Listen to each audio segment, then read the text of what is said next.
For whom is LaSalle University named? It's appropriate at this point to say a word about who we're not. Somewhere during your schooling, long ago, you probably learned about a French explorer named Robert Cavelier Sieur de La Salle, who claimed Louisiana for France over 300 years ago. But it's one of those quirks of history that even though we have the nickname explorers, we are not named for him. Instead, LaSalle University is named for another person who bore the same name and who lived at the same time. He was a Frenchman, and he did something remarkable over 300 years ago in France. His last name was de La Salle. His parents named him Jean-Baptiste, or John Baptist. And if not for this person, we wouldn't be here right now. John Baptiste de La Salle was born into a family of comfortable means. He lived at a time when a small percentage of France's population controlled most of the nation's wealth and influence. He was certainly aware of the fancy satins and silks worn by the upper crust of society. No doubt you have been taught somewhere about the extravagant court of Versailles and French royalty and nobility. But there was an underside to all this glamour. Much of France was beset by severe poverty, disease, and despair. A small middle class existed in the late 1600s in France, but it was a have or have not world in which to live as a French youngster. In the vast number of cases, you either had money or you did not. And if you were wealthy, you could afford education. If not, you were lucky to get a little schooling on the side, and often nothing at all. The streets and alleys were overrun by young people who drifted or loafed or who just made a nuisance. De La Salle could not ignore the needs of his day. The younger generation needed direction, purpose, and education. Step by step, de La Salle responded. He gathered similar-minded men and formed them into a religious congregation of teachers. They called themselves Les Frères d'École Chrétienne, or the Brothers of the Christian Schools, known familiarly in this country as the Christian Brothers. It's the reason I get up in the morning for that, besides religious reasons, because I don't know how long I continue to teach, but I enjoy it very much. And LaSalle itself and its spirit and its people, it's like saying, what does family mean to you? And I get along with them rather well. The simple black robes and white linen rebetas of those first Christian brothers didn't exactly categorize them as slaves to fashion, but de La Salle instilled in them an identity and a goal. De La Salle said that education was not an aristocratic privilege, but should be an opportunity for everyone, especially the poor. But it wasn't a success story at first. Obstacles were frequent. Some of de La Salle's own relatives were shocked that he was subsidizing his new enterprise with family money. Some townspeople scoffed at the novelty of the sight of these black-robed men and occasionally even threw small stones at them. In fact, rival teachers, in a few cases, tossed the brothers' school desks and chairs out of windows in protest. De La Salle himself was taken into court several times and lost more lawsuits than he won. Despite the problems, however, the brothers survived and eventually thrived. Two hallmarks characterized their work. The first was personal attention to the students who were entrusted to them.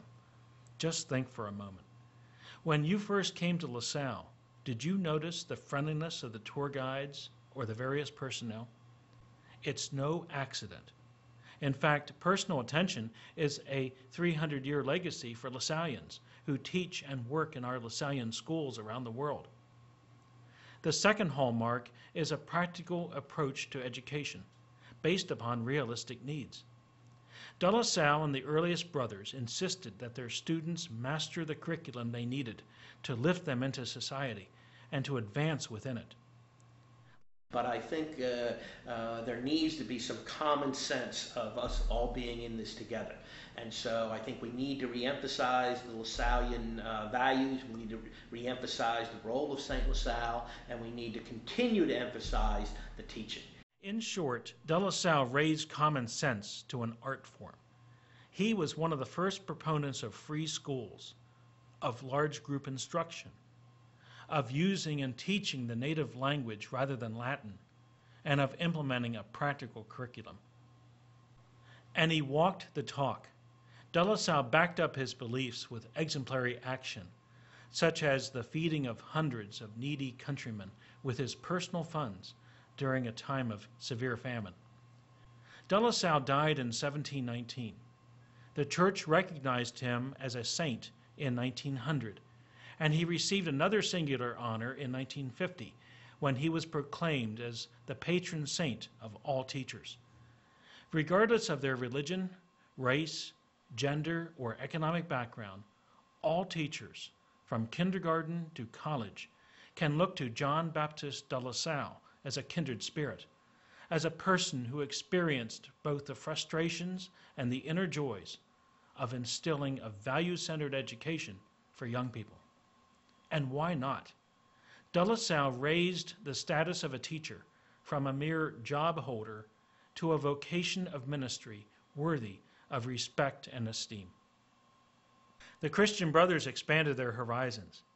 Today, about 5,000 brothers, assisted by over 75,000 colleagues, work in 1,000 Lasallian schools. Over 900,000 young people attend these schools. Here in the Philadelphia area, perhaps you have heard of some of these Lasallian schools, in addition to LaSalle University. LaSalle College High School in nearby Wynmoor. West Philadelphia Catholic High School. The St. Gabriel System with its components in several locations in the Delaware Valley. San Miguel School in Camden, New Jersey. And the newest, LaSalle Academy, located in St. Michael's Parish, Philadelphia. Here in the United States, LaSalle is one of 7 Lasallian colleges and universities. The others include Manhattan College in New York City, Christian Brothers University in Memphis, Tennessee, St. Mary's University in Minnesota, Lewis University in Illinois, the College of Santa Fe in New Mexico, and St. Mary's College in California.